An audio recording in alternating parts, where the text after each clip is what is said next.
Hello everyone! Magandang umaga, magandang tanghali at magandang gabi kung saan dako man kayo naroroon at magandang buhay na rin po para sa lahat. At sa ngalan po ni Boss Mike, ako po muna ang inyong lingkod, Jan Angeles po. Yan. Mukhang malabo po ang camera natin. Pasensya na kayo, sa laptop po ako nagre-record kayo dahil busy si Boss Mike sa studio niya mag-live. And alam ko ang lahat sa inyo na nanonood sa mga oras na to. Hindi tuloy ako makasali ng ganda-gandahan dahil sa quality ng camera ng laptop na 'to.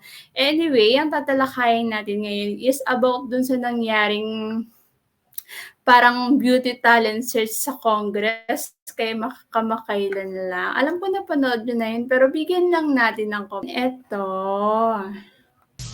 Imbis na himayin ang pandinig sa kamera, tila marami raw ang nawawala sa focus dahil sa tila pakabugan ng beauty ni na Alice Guo, Sheila at Cassie Ong. Hindi raw kasi mukhang stressed at mukhang anilay naging blooming pa nga ang mga ito sa gitna ng paglilitis. Totoo guys 'no, sa lahat ng a-attend ng hearing at uusisain, sila 'tong mga fresh at hindi mukhang natatakot ang itsura 'no. Kasi katulad nila Harry Roque, 'di ba? Tingnan niyo si Harry Roque ngayon, sobrang laki ng binagsak ng katawan sa stress dahil sa pang-uusisa sa kanya sa hearing. Pero itong mga 'to, alam niyo yung parang a-attend lang sila ng hearing, parang well prepared sila 'no, sa pag-aayos sa mga sarili nila. Tingnan isa pa, tuloy natin. Balitang umaabante mula kay Joy Antonio. Pagdinig o audition, nagmistulang search for the Si Cassie naka-curl pa with hairpin na punong-puno ng pearl at si Baterna Next beauty naman face is ang nanlalaki ang ribbon sa likod with matching bangs. pagdinig ng kamera tungkol sa illegal at kontrobersyal na Philippine offshore gaming Si Dahil Alice sa Go, tila ay nawala. Pakat na lang yun boss, ulat.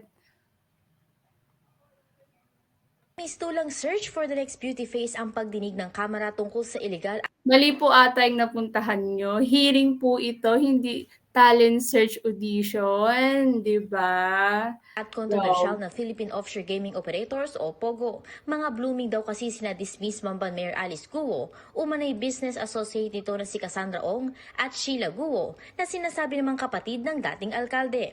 Pero stand out ang beauty ni na Alice at Cassie.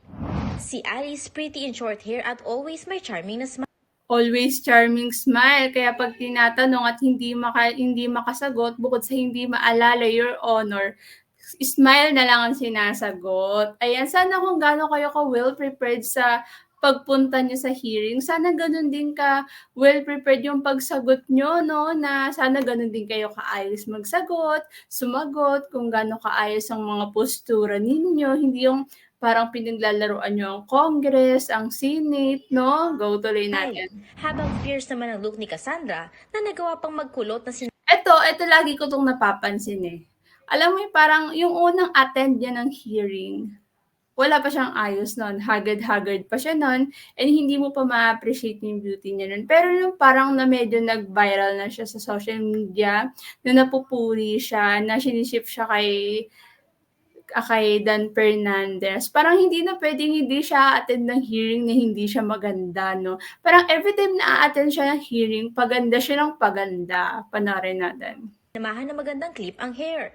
Nagtaka nga ang ilang 'Di ba? netizen kung paano nagawang magpaganda ni Cassandra gayong nakadetain ito sa Senado. Kasi ako kung a-attend ako ng hearing at uusisain lang ako dun about sa mga puwede kong maging kaso or puwedeng maisa pa sa'king kaso, hindi na para magpaganda ako kasi ang nasa utak ko is paano ko 'to lulusutan, paano ko 'to haharapin. Kumbaga mawawala na ako sa wisyo mag-ayos, magpaganda, mag-curl or maglagay ng hairpin diyan, my God. Sabagay siguro ang thinking nila is makukulong na lang ako, mapapahiya na lang ako, magigisa na lang ako dito, siyempre kailangan maganda pa ako.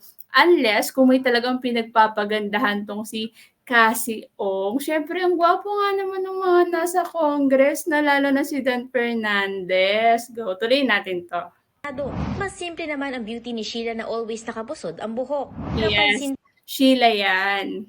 Pansin din ang beauty ni Lucky South 99 Secretary Ronnie Baterna Eto hindi ko 'to gaanong napapansin pero in fairness sa look niya 'no, maganda din may laban kay Cassie Ong. Si Alice Guo kasi kahit hindi siya mag-ayos, smile lang is maganda naman na talaga siya.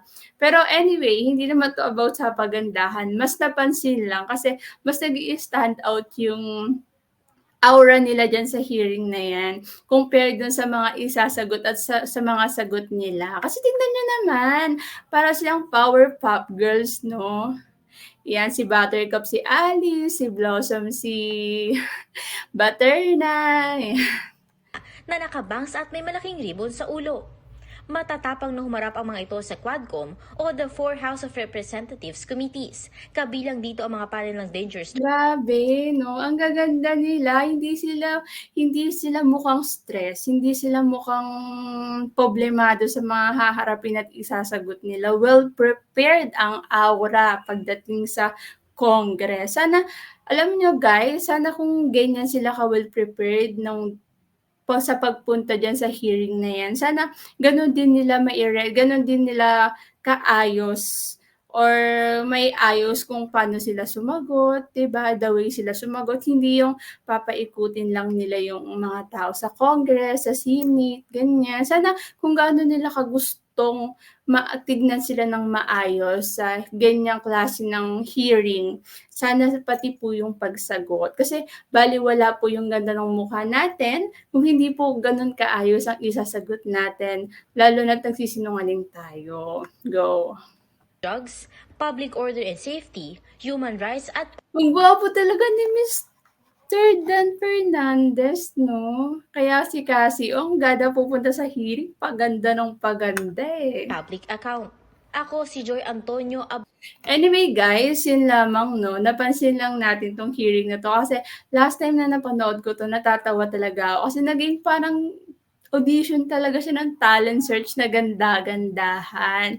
Anyway, wala namang problema kung gaano mo gusto maging kaayos or kung gaano mo gusto maging kaganda kapag haharap ka sa ganyan, wala namang kaso diyan, wala namang problema diyan, sarili mo 'yan, choice mo 'yan. Siyempre para na rin siguro iniisip nila kung gusto nila maging presentable. Pero guys, 'di ba, binabagay po kasi 'yan. Kung yung sarili mo, kung yung aura mo is naayos mo, sana gano'n din kung paano ka sumagot sa mga Congress. Kasi hindi nila kailangan ng ganyang kaganda kung wala naman silang mapapala sa pagsisinungaling niyo, 'di ba? Balewala po yung ganyang kaganda kung hindi naman totoo lahat ng isasaad niyo. Yun lamang po, maraming salamat po sa bago po kayo umalis sa video na 'to, huwag niyo po kalimutang mag-like, share, and subscribe. Sa ngalan po ulit ni Boss Mike, ako po si Jen Angeles. Bye!